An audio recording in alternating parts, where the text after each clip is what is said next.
Opening സീനില് ഇപ്പൊ നമ്മുടെ Luffy അവനാണെങ്കിൽ ശ്വാസമൊക്കെ വലിച്ച് കിതച്ച് അങ്ങനെ നിൽക്കുകയാണ്. കാരണം ഗക്കോമുറിയാണെന്ന് കരുതി അവൻ ഇത്രയും നേരവും തല്ലി ചതച്ചത് അത് ഗക്കോമുറിയല്ല, അവന്റെ ഷാഡോയാണ്. ലൂഫി അവനെ പിടിച്ചു വലിച്ചു ചോദിക്കും, ഗക്കോമുറിയ അവൻ എവിടെ? അതിനെ ഷാഡോ അവൻ ലൂഫിയെ തട്ടിത്തെറിപ്പിച്ച് ഒരു പാമ്പിനെ പോലെ മുകളിലേക്ക് അങ്ങനെ ഇഴഞ്ഞഴഞ്ഞു പോവും. അവൻ നിലവിളിച്ചു പറയും, ഞാൻ പറയുന്നത് നീ കേൾക്കില്ല അല്ലേ? സത്യം പറയും, നിന്റെയൊക്കെ മാസ്റ്റർ ആ ഗഗ്ഗോമുറി എവിടെ? അവനെ കാണിച്ചു തന്നിട്ടില്ല എങ്കിൽ നെക്സ്റ്റ് ടൈം നിന്നെ എന്റെ കയ്യിൽ കിട്ടിയ നിനക്കിതുപോലെ പറക്കാൻ പോയിട്ട് പിന്നെ എഴയാൻ പോലും കഴിയില്ല. ലൂഫി ഒരു സെക്കൻഡ് അവനെ കുറിച്ച് തന്നെ ആലോചിക്കുകയാണ്. ഇനി അവന്റെ മുൻപിൽ മറ്റൊരു വഴിയുമില്ല. എങ്ങനെയെങ്കിലും ഷാഡോസ് മുഴുവൻ തിരികെ പിടിക്കണം. അതവൻ അവർക്ക് കൊടുത്ത പ്രോമിസാണ്.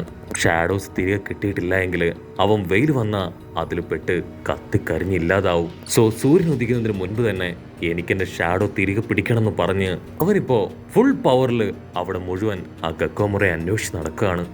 അവിടുന്ന് അങ്ങനെ കട്ട് ചെയ്ത ഇവിടെ 900. അതാണെങ്കിൽ നമ്മുടെ ആൾക്കാർ നോക്കി അങ്ങനെ മൊരച്ച് നിൽക്കുകയാണ്. ഉസോപ്പ് പറയും, നമുക്ക് എങ്ങനെയെങ്കിലും കുറെ നേരം കൂടെ ഇതുമായിട്ട് ഫൈറ്റ് ചെയ്ത് നിൽക്കാം. അതിനുള്ളിൽ തന്നെ ലൂഫി ഉറപ്പായിട്ടും ആ ഗക്കോമുറിയെ കണ്ടെത്തും. അവനെ കണ്ടെത്തി അവനെ കൊന്നുകളഞ്ഞ ഷാഡോസ് മുഴുവൻ നമുക്ക് തിരികെ കിട്ടും. പക്ഷെ സോറോ ആണെങ്കിൽ അത് കേൾക്കാൻ തയ്യാറാവില്ല. ഇതിന്റെ ഒന്നും ആവശ്യമില്ല, ഇതിപ്പോ എന്റെ ഓപ്പണന്റ് ആണ്.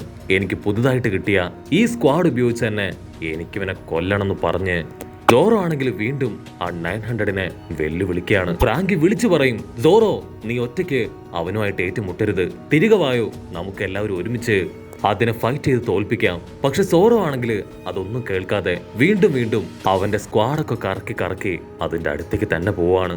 അവനങ്ങനെ പറഞ്ഞു കൊടുക്കുന്ന സമയത്ത് തന്നെ 900 അവൻ വീണ്ടും കൈവച്ചാഞ്ഞിട്ടിക്കും.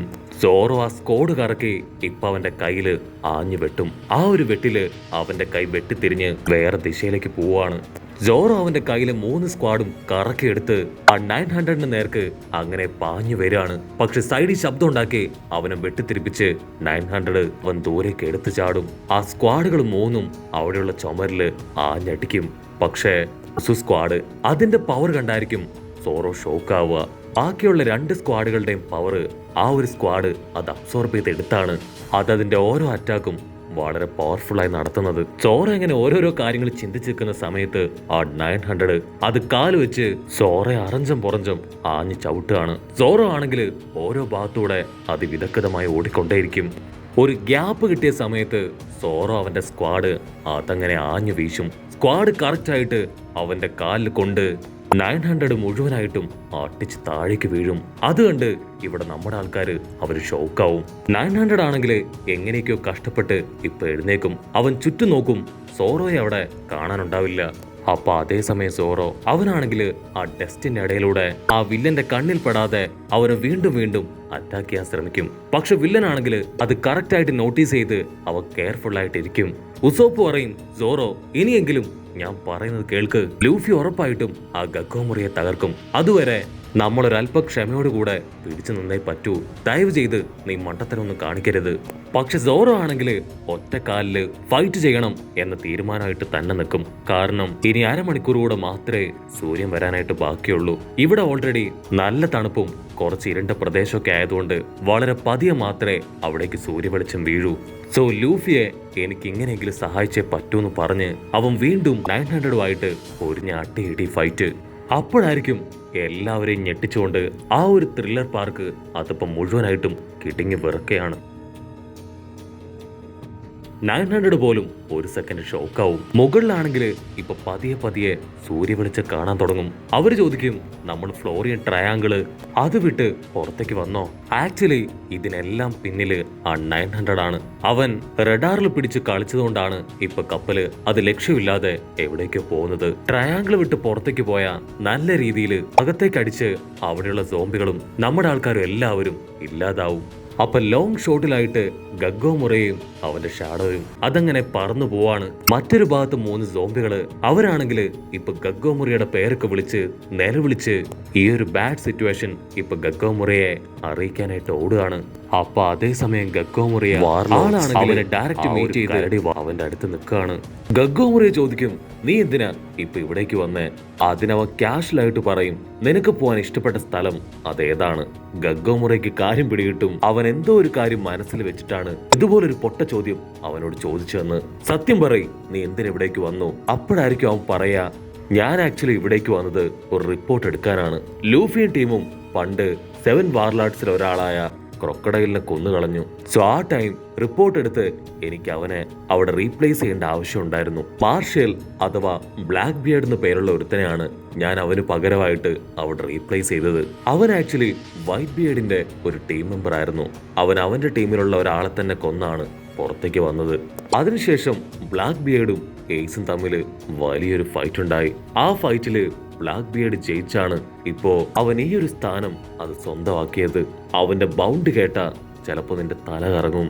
0 അതാണ് അവന്റെ ബൗണ്ടി. കാരണം അവന്റെ എബിലിറ്റിക്ക് അനുസരിച്ച് ഇതുവരെ അവന്റെ ബൗണ്ടി പോലും കറക്റ്റായിട്ട് നിശ്ചയിക്കാൻ ഗവൺമെന്റിന് കഴിഞ്ഞിട്ടില്ല.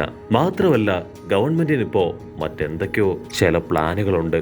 ലൂഫി ആൻഡ് ടീം അവർ എൻസ്ലാബി നശിപ്പിച്ചതിന് ശേഷം ഗവൺമെന്റ് ടീം വലിയൊരു നാണക്കേടിലൂടെയാണ് ഇപ്പൊ കടന്നു പോയിക്കൊണ്ടിരിക്കുന്നത്. സോ അതുകൊണ്ട് തന്നെ അവരുടെ മുഖം രക്ഷിക്കാനായി വലിയ എന്തോ ഒരു പദ്ധതി അവർ നടപ്പാക്കിക്കൊണ്ടിരിക്കുകയാണ്.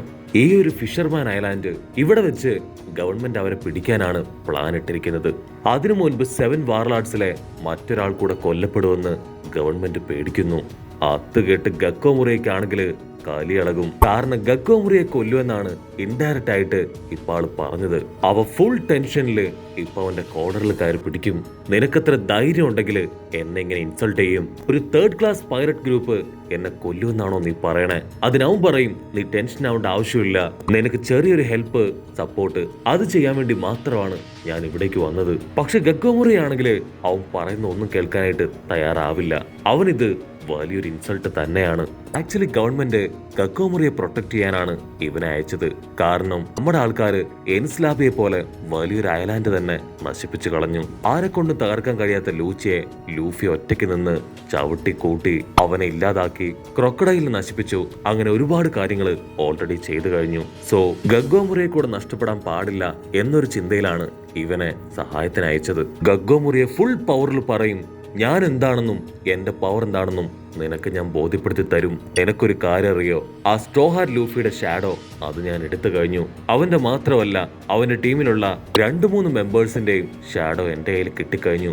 ഇനി അവരെ ഈസി ആയിട്ട് തല്ലിക്കൊല്ലുന്നത് നീ നിന്റെ 2 കണ്ണുകൾ കൊണ്ട് കൃത്യമായി കാണണമെന്ന് പറഞ്ഞ് അങ്ങനെ നടന്നു പോവും. കട്ട് ചെയ്താ ഇവിടെ നമ്മുടെ ആൾക്കാര് അവര് മുകളിലേക്ക് നോക്കും. ക്ലൗഡ്സ് അത് പതിയെ പതിയെ അങ്ങനെ മാറി വരികയാണ്. ട്രയാങ്കിൾ വിട്ട് കപ്പല് അത് ഓൾമോസ്റ്റ് പുറത്തേക്ക് വന്നുവെന്ന് നമ്മുടെ ആൾക്കാർക്ക് പിടികിട്ടും. അവരതൊക്കെ നോക്കി നിൽക്കുമ്പോഴായിരിക്കും സാക്ഷാൽ ഗക്കോ മുറിയ ആള് ഫുൾ പവറിൽ അവിടേക്ക് സ്റ്റൈലായിട്ട് വരിക. 900ന്റെ വൈറ്റില് ഒരു പ്രത്യേക പോർട്ടലൊക്കെ ഓപ്പൺ ചെയ്തായിരിക്കും ഗക്കോ മുറിയ ഇപ്പൊ നമ്മുടെ ആൾക്കാരുടെ മുൻപിൽ നിൽക്കുക. ഉടനെ നമ്മുടെ ആൾക്കാര് അവര് ടെൻഷനായി ഇപ്പൊ പരസ്പരം നോക്കും. ലൂഫി എവിടെ? ലൂഫി ഗക്കോ മുറിയെ ഇല്ലാതാക്കാനാണ് ആക്ഷന്റെ അകത്തേക്ക് പോയത്. സോ ലൂഫിക്ക് എന്തെങ്കിലും സംഭവിച്ചു കാണോ? ചോപ്പർ ആണെങ്കിൽ തീർത്തു പറയും, ഒരിക്കലും ഇല്ല, ലൂഫിയെ തകർക്കാനോ അവരെ തോൽപ്പിക്കാനോ ആരെ കൊണ്ടും ആവില്ല. ലൂഫി അവനെ മാൻഷനിൽ എവിടെയോ ഉണ്ട്. 900 ഇപ്പൊ ഗക്കോ മുറിയെ കണ്ട് ഭയങ്കര സന്തോഷാവും. അവരിപ്പോ തുള്ളിച്ചാടാൻ തുടങ്ങും. അവന്റെ തുള്ളിച്ചാട്ടമൊക്കെ കണ്ട് ഫ്രാങ്കിക്കും വെറുതെ ഇരിക്കാനാവില്ല.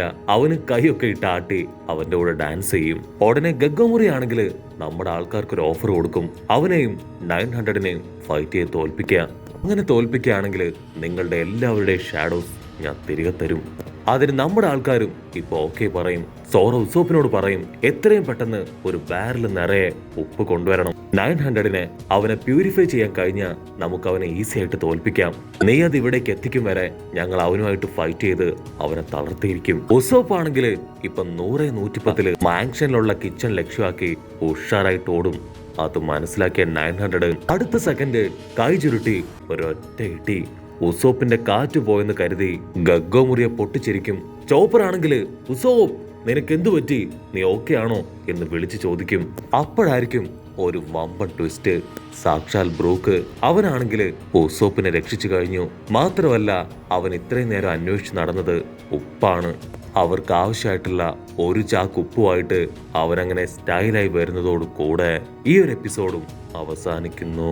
എപ്പിസോഡ് ഇഷ്ടപ്പെടുകയാണെങ്കിൽ തീർച്ചയായിട്ടും ലൈക്ക് ചെയ്യാനും കമന്റ് ചെയ്യാനും ഷെയർ ചെയ്യാനും മറക്കല്ലേ. അടുത്തൊരു അടിപൊളി എപ്പിസോഡുമായിട്ട് കാണുന്നവരെ ഇറ്റ്സ് മീ വിത്ത് മല്ലു വെബിസോഡ്.